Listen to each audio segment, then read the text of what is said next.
You know that things are looking a little dire in the Mafex department when I hearken it back to a much older Mafex Spidey release that not only did I already film, but I'm refilming. Mafex has been kind of in a bit of a stump recently, a bit of a funk regarding releases or even announcements. Even when it comes to some of the things that they've been teasing, it's kind of been a little far in between in regards to stuff that the community is really craving for. I mean, I see excessive posts about Rogue. Recently, I discovered the Hush Robin got delayed, and it's looking like so many stuff, so many different releases and figures that a lot of people have been looking forward to have been kind of been pushed out of the holiday season. And you know that things are getting a little bit bad when I decide to bring up a figure that not only have I not put out a proper review of, but if memory serves correctly, I technically already filmed this review. But this review has been so far removed, was filmed with an original camera of lesser quality, that I decided to simply just say screw it and re-record, refilm, remaster, remake said review to, again, put a different context, a new perspective on where things are at regarding Mafex and how they should kind of remind themselves as a form of documentation here of what standards they need to achieve to make sure that regardless of delays or lulls, we'll always be there as long as the quality behind the product is still there. And to sort of provide a really concrete example there, let's take a look at the Mafex. I can't remember exactly what the number was, but it's for the Ben Reilly Spidey, or properly the Ben Reilly Spider-Man when he took up the mantle of Spider-Man proper, as opposed to the Scarlet Spider. So this is the actual mantle, like I said, the portrayal of Ben Reilly taking on the suit, and his interpretation of the suit that's predominantly red and blue with a little bit of black kind of encompassing more so of the Spidey symbol with this specific design, and of course the flip of the different panels of the red and the webbing, but having the majority of the suit being taken up by the blue. And like I have a tendency to do so, I wanted to pit the Marvel Legends retro card release from a couple of years back versus the Mafex release also from a couple of years back, because I distinctly remember, like I said, putting this video in my desktop back in either late 2022, maybe early 2023, and then so many different McFarlane and Marvel Legends releases kind of came and went and started to make me pivot away from this release, from this review to get edited proper. And I thought to myself, you know what? So many figures are getting delayed. Let's take a look at this guy. And I'll admit, I actually really do like this version of the suit. Granted, it's missing a little bit of what I like to consider my favorite color, red. It's kind of having more so of the blue take over, and I understand that's probably a thing that they kind of pulled from Ben Reilly's personality. But at the same time, it's unique enough and familiar enough that it manages to balance out the two, while at the same time kind of going for this style of the symbol kind of encompassing the entirety of the shoulders, the obliques, the abs, the whole torso area, that I think that ended up influencing more Spidey suits, even for Peter Parker proper, say that 5 times, later down the line, more so than people probably care to admit. In fact, to me, 2 particular designs come to mind, which is kind of funny that both are lifted from video game properties. But when it comes to Ben Reilly's suit here, I feel like I've been seeing that prop up a little bit more often recently when it comes to the Insomniac games with that spider symbol. Only, of course, in that game, in those games, it's white as opposed to it is black here. And if we are to kind of keep it cohesive with the black of the symbol itself, I feel like recently is going to be the Peter Parker that shows up in Marvel Rivals. He's got the black symbol, but it's much larger and it's kind of on the same size as that of the Insomniac one, and it doesn't really help that Yuri Lowenthal is coming back to voice that particular version. So I think that a little bit of credit has to be given over to the Ben Reilly suit here from those comics. In regards to which company here probably nailed it out of the park, I mean, again, the price that you're establishing for set release kind of speaks for itself. But even that withstanding, I think a little bit of criticisms has to be brought forward towards the retro card version brought forward by Hasbro's Marvel Legends line, because here you can see that they took that suit, which was I frankly was kind of vibing with already, and put it on a buck that is still a little bit on the problematic side, because you can kind of see right there that even flattening along the surface here, you're going to note that you have a few antiquated qualities about the buck. In particular, some of the proportions. I noticed that some of the tooling around the back side here in regards to that musculature. I don't know what it is, but there's just something about the body that just looks a little ugly in regards to how everything's just kind of assembled around the torso area. Something about it just doesn't feel like it's belonging to this Ben Reilly version all too much. I appreciate the paint applications, and in regards to the symbol here, nothing really feels too splotchy or out of place, and I appreciate the little level of glossiness to kind of give it a little bit of added quality from a visual standpoint. But when it comes to the actual handability of the figure, especially pulling it out of the retro card box, it just feels like some things feel a little bit on the cheap side. And one of the incentives as to why I wanted to just overhaul and remake this video as opposed to just pulling that original 2022 cut or 23 cut that I filmed all those years back was because I wanted to add the idea of Marvel Legends, or Hasbro for that matter, to taking existing figures and frankly remaking them, repurposing them, similarly to what they announced recent with the 2099 Spidey that's about to release. I really appreciate that they took a buck that was already problematic with those legs, those joints, and simply just putting him on a different body that just favors that character all the more than it did originally. Again, my little complaint about the lack of clawed fingers notwithstanding, I would argue that maybe we should bring about those fundamentals, that approach to something like Ben Reilly's Spidey here, because I really do wish that we could have given this suit a bit better justice, because like I said, every time I kind of move the limbs or the torso about, I just feel like I'm about to break the guy, specifically around the arms where I extend this guy and putting it back in its proper place, or resetting it, so to speak, doesn't feel too bad on the right, but when it comes to the left, I feel like the bicep is about to snap off. It also doesn't really help where if I kind of move the arm a bit or just kind of handle the figure overall, there's something funky about the way that they sculpted the hole, or rather the slot for the wrist peg, that any of the interchangeable hands comes off incredibly easy, to the point where it just feels almost like a flat out defect, because this left hand is just ever so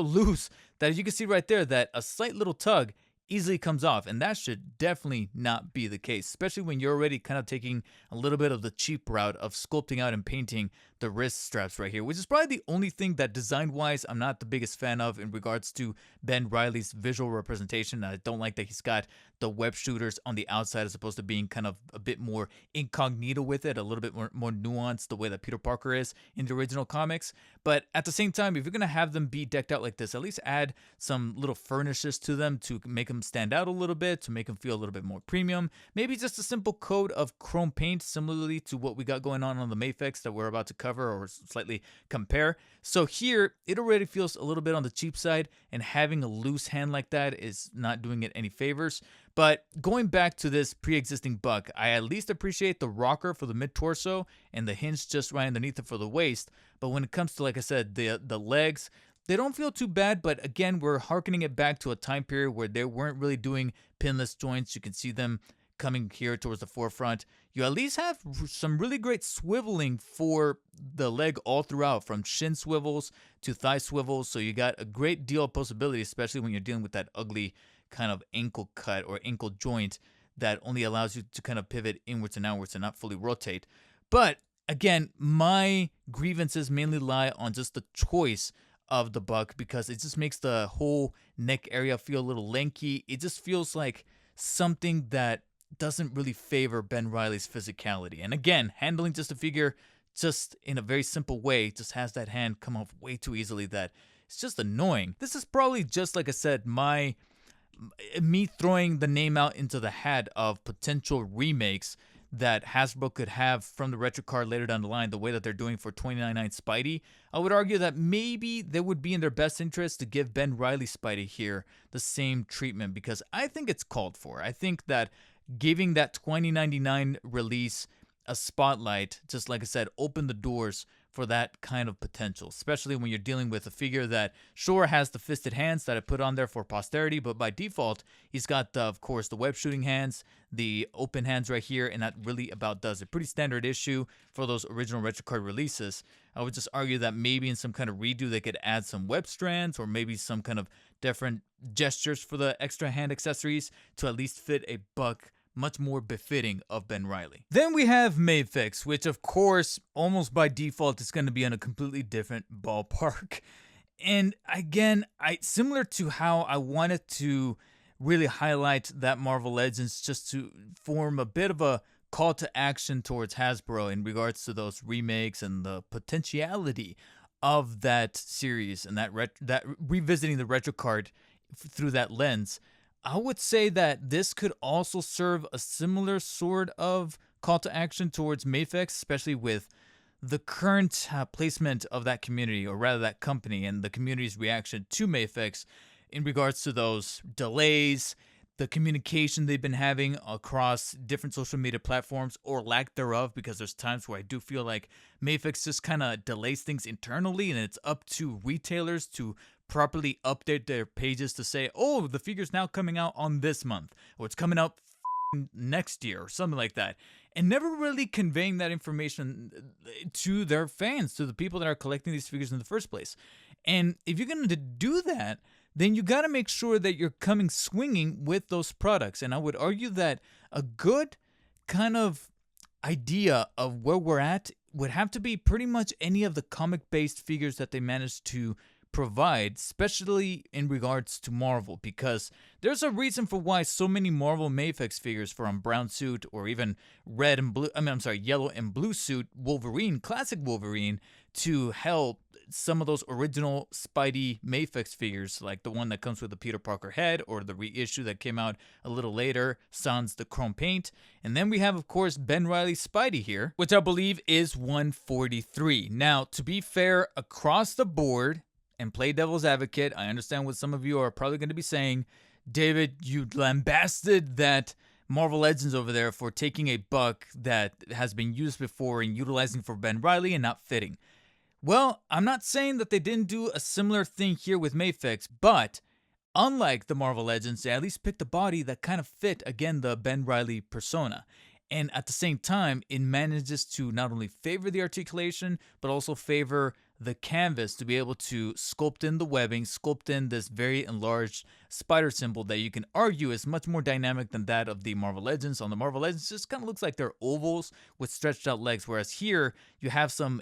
angles and kind of bends and creaks over to the legs that again look a little bit more comic book like, and then kind of encompass and even kind of point out little arrows here on the shoulders that to me I like from a much more aesthetical perspective. And then you even have some muscle shading to the blue. Even though you can see a little bit of that happening within the sculpting of the Marvel Legends, you actually have not just sculpt but also paintwork for those shades inside of the thighs, a little bit in the biceps and the forearms, that is reminiscent of that original comic-based Mafex Spidey that everybody covets, and there's a reason for why it constantly sells out whenever you see it in the aftermarket. And I would argue that Ben Reilly, if it wasn't for maybe the design of the suit, it would probably be up there in regards to selling and doing great numbers there, because this is, in my opinion, one of my favorite, I don't know if it's my favorite Spideys, but it's definitely one that, let's say if push comes to shove, if I'm forced to like sell it, I will try to put it down on the list in regards to figures that I will want to part ways with, because I truly do like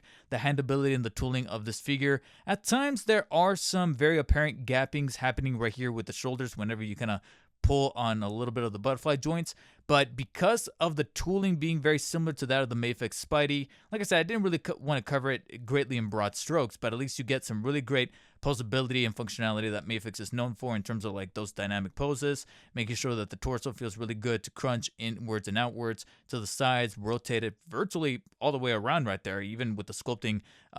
kept in mind. But of course, you're going to have great waist articulation, not a whole lot of great grievances with the top legs, considering that we've had Mafexes in the past that have like this drop down functionality, and you can kind of feel it a little bit on the right leg, but it's not, again, as pervasive as other figures. And then I have that really great feeling knee joint right there that feels really good in hand, really smooth. Ankle joints feel pretty solid. Granted, the only thing that I'm not the biggest fan of, but again, this kind of harkens to the design of the suit and not so much on the figure itself. Right here, you can just tell that the companies were just trying to replicate it as best as possible. It would be like this red patch for the boot. I don't like that it's cut in half vertically as opposed to horizontally. You have the inside blue and then the side right here. This just feels like it's stamped on. I don't know what Ben Reilly was thinking design-wise, but I just never been the biggest fan of that. And that goes for both the Mafex and the Legends. And speaking of dynamics, again, I'm not the biggest fan of having the web shooters encompassing the entirety of the wrists, but at least they added the chrome paint to have them be a little bit more presentational, if that makes any kind of sense. And at the same time, if I'm not mistaken, you can actually make out a slight little extra piece sculpted on top right there where it's intended for the actual web strand to shoot out from. So I like that little attention to detail. But furthermore, again, like I mentioned before, the sculpting of the symbol I really do like. And furthermore than that, I would argue that the head sculpt with that much more angrier face, to me, just speaks a bit more to Ben Reilly than this original one does. There's a little bit too much happening with how he's leering with the lenses that to me, it just kind of puts my mind visually to applying that head sculpt to a different Spidey than just Ben Reilly Spidey. Whereas this one feels more Ben Reilly, even though, because I can already tell some people are going to get triggered, even though I understand that this is very much the same head sculpt as that of the classic Mafex Spidey. I get it. But it's at least it feels more Ben Reilly than this one does. But I'm not saying that this is a brand new original head sculpt, because I know it's not. It's not. I understand that. It's just they made a better selection, just like they made the selection with the body being that of that original one. Because when it comes to these comic releases, Mafex at least knows exactly where the quality is at. So as long as they don't sacrifice this quality, is really what I'm trying to say, is that this is really what the standards need to be kept at should you guys be delaying all these figures. And if the quality of the figure isn't enough, then most certainly those accessories need to be up to par as well. I mean, we're still talking about Mafex here at the end of the day, so naturally they're going to come with a shit ton of hand accessories that they're known for. By default, they got the fists. You're of course going to have relaxed, semi-open hands right there, stretched out hands, reaching out hands, or they could be interpreted as wall crawling hands. The web shooters, of course, right about right there, with slightly curled fingers for either side. And then, as Mafex has the tendency to do, even though I'm not personally the biggest fan of these inclusions, it would have to be the magnetized shoes and wall crawling hands with the magnets embedded right there in the middle there. Or if wall crawling is not your speed and you rather have your Spidey be posed like he's swinging, of course you're going to have the web holding hands. And by technicality, that also means that he's going to come with web strands included, which are pretty standard issue for Mafex. Of course, there are going to be the traditional short ones, long ones, and then the two L-shaped ones to make it look like he is swinging from a current already established strand while still shooting another with the bulbous tips at the end. Both are capable of going on either wrists. You know the standard drill for these kind of web strands. Although I do appreciate that they leaned a little bit more towards that comic aesthetic of having them be completely coated in this really vibrant white eggshell style paint as opposed to being translucent. Now, there is one more pair of hands here that I think is kind of neat, and again, kind of adds the value to the box that Mafex is known for, which is to have this pair of hands that seemingly looks pretty relaxed and pretty similar to that first pair that I showed off. But if you take a closer look, you'll notice that you have a peg sculpted into the palm of either of those hands. And that's because you can use them with this empty mask accessory that has a little bit of a empty hole on one side. You'll see it right there. And granted, it's just a simple sculpted piece of an empty mask, but of course its implication is that you're also going to have an alternate unmasked Ben Reilly head sculpt complete with an unmasked or pulled down neck stump attached to it. And you can note right there that you have the different applications for the blonde hair and the face traits that make out a sculpt that is pretty similar. I will admit it's pretty similar to that of the Peter Parker in terms of like the foundation for the sculpt, but at least they managed to change up a few of the properties to mimic that of Ben Reilly and make him look a little bit more distinctive. So I like that you have that included in there as well, and pretty swappable for the default head, which admittedly when you do swap them, it does create a little bit of a gap on the bottom side of the neck, but all you have to do is just kind of push the head a little bit more forward and hide that incomplete sort of appearance. However, if you still want to keep the masked head sculpt but change up the expression, guess what? You have an additional head accessory here with the mask, only this time with opened surprise lenses. So just think about it this way. You have all this stuff included with the Mafex version that definitely makes the gap in price between this and the Legends much difficult to, much easier to accept rather. And then on top of that, you have this very constant reminder as to why it is that Mafex, or people who are fans of Mafex, are getting frustrated with these delays, is because we are fans of the company. We are fans of these prosumer companies that are able to kind of escalate the quality. But it just seems like at times, since the years of this original Ben Reilly release, Mafex has been getting a little, as the Brits like to say, a little dodgy in regards to their like movie licensing stuff. My personal experience has mainly taken up by the No Way Home series in regards to the Tobey and then the Amazing Spider-Man 2 because of the licensing, Andrew Garfield one, where some of the tooling of the body just feels a little suspect, a little strange in terms of its tooling, in terms of its assembly. And I really don't want to see those effects carry on over to the comic book series side of things, whether it be Marvel or DC, because you can see right here that when it comes to comic-based stuff, Mafex is definitely able to nail it, regardless of it being a retool, reissue, repaint. At least they're making the wise choices of making sure that they have the foundation set,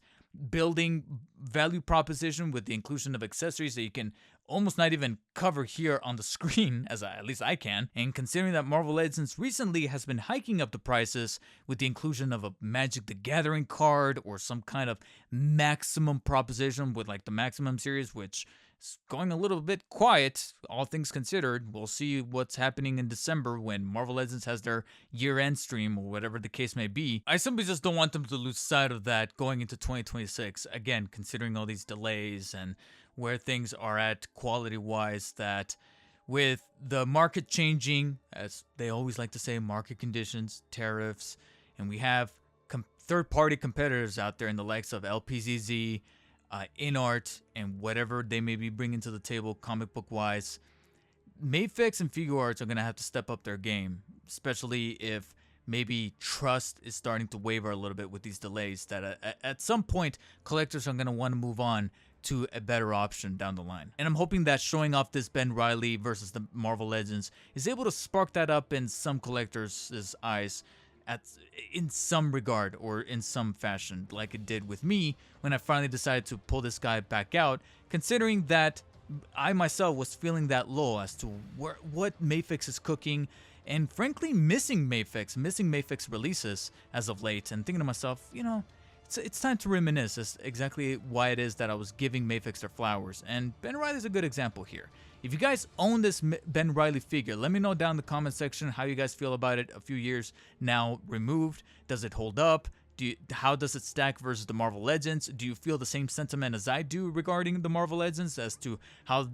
Hasbro should probably give it that remake treatment the way that they're giving the $29.99 version? And what other versions from that retro card series should they give them that similar treatment? Whatever you guys have to say, let me know down below. And while you guys are down there, hit the thumbs up button if you enjoyed this review. Thumbs down if you did not. And as always, take care, stay humble, and I'll see you later.